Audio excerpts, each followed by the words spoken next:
This is Sarah Van Ryswick from Natural Peace Life Coaching. I want to thank you for tuning in with me today. I'm going to talk to you about something that I get a lot of questions about in my practice, and that is the topic of meditation and why we meditate.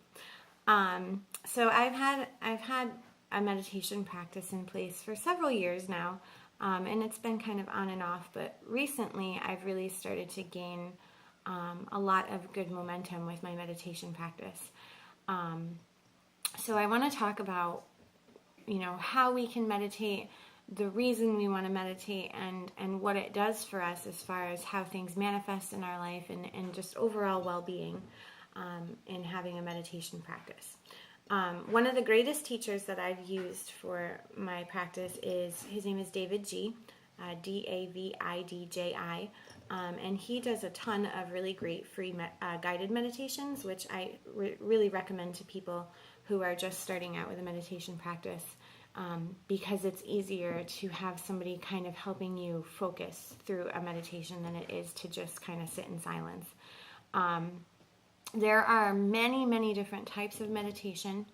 For me, I use a lot of guided stuff, but I also will just do like a music meditation, put on some kind of like flute music or something on Pandora that's kind of, spiritual or calming music, and use that to meditate. I mean, if you want to, you can meditate to the sound of white noise, your air conditioner running.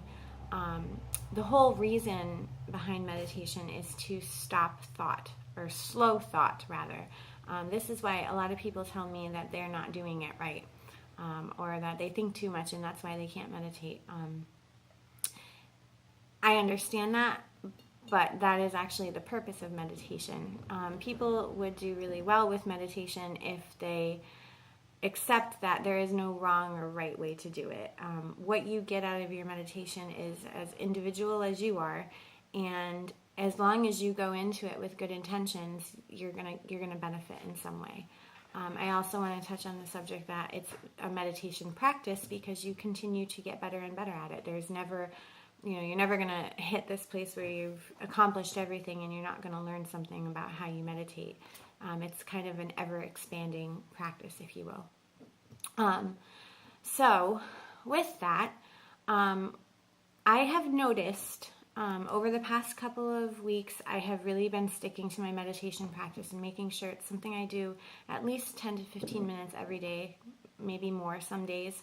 And what I've been noticing is that when I meditate, I connect with my source. Abraham Hicks, I follow a lot of their work. They talk about the law of attraction, but they call that being in alignment. And when you're in alignment, you are more receptive. So the idea of this is really cool because when you're more receptive, you are able to receive things and you're able to receive inspiration and ideas. And I think everybody can probably vouch for this, but we've all been in a situation where we're kind of trying to make things happen.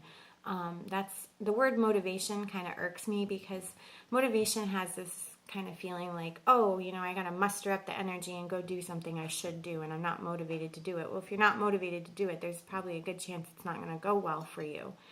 If you take action from a place of trying to find motivation, or you're taking action from a place of need or should or lack, frustration, you're going to bring yourself more of that because you're vibrating at that frequency.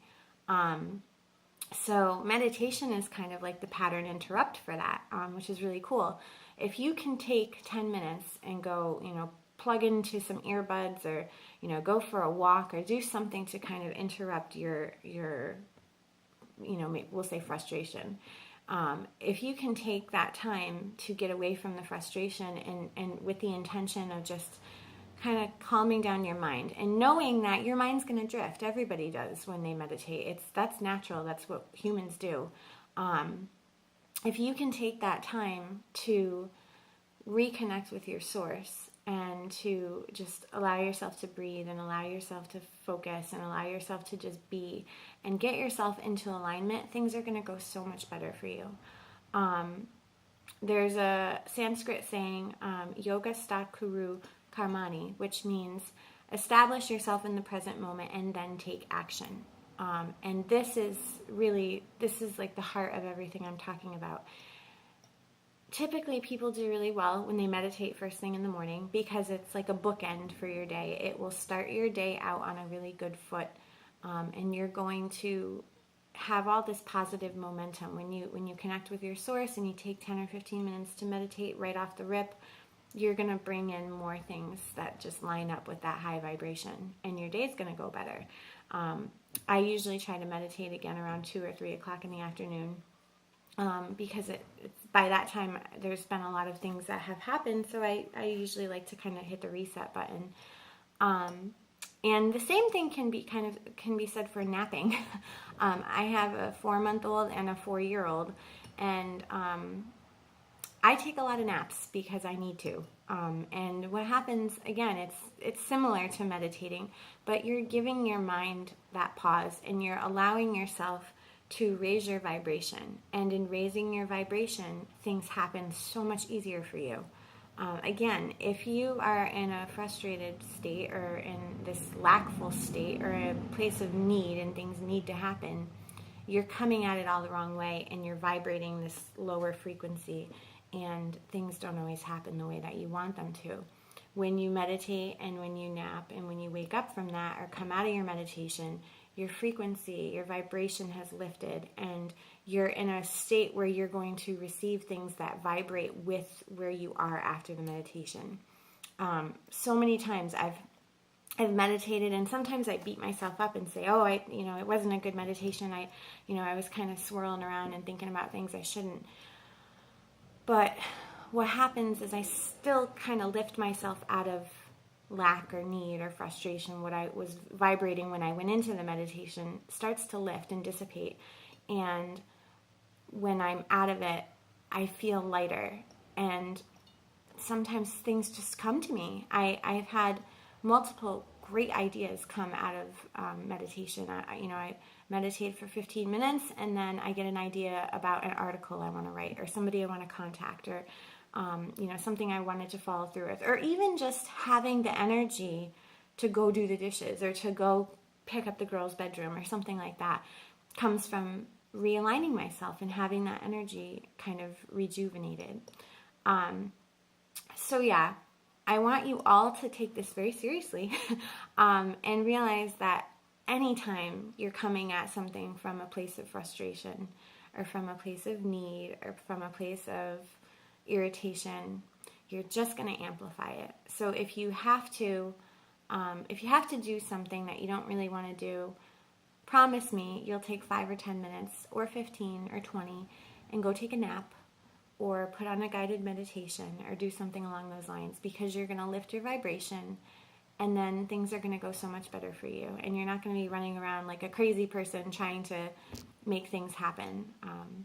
Not many good things have come from a place of need and want and lack, but all sorts of great things can happen when you lift your vibration and take 10 minutes to meditate and just get yourself reconnected and realigned. So I'm going to stop rambling now. I thank you guys so much for checking this video out. If you have any questions or comments, either leave them in the comments section or, get in touch with me. My website is naturalpeacecoaching.com. You can reach out to me there. Please be gentle. This is only my second video, so I thank you guys so much for taking the time to check this out, and I hope you have a great day. Take care.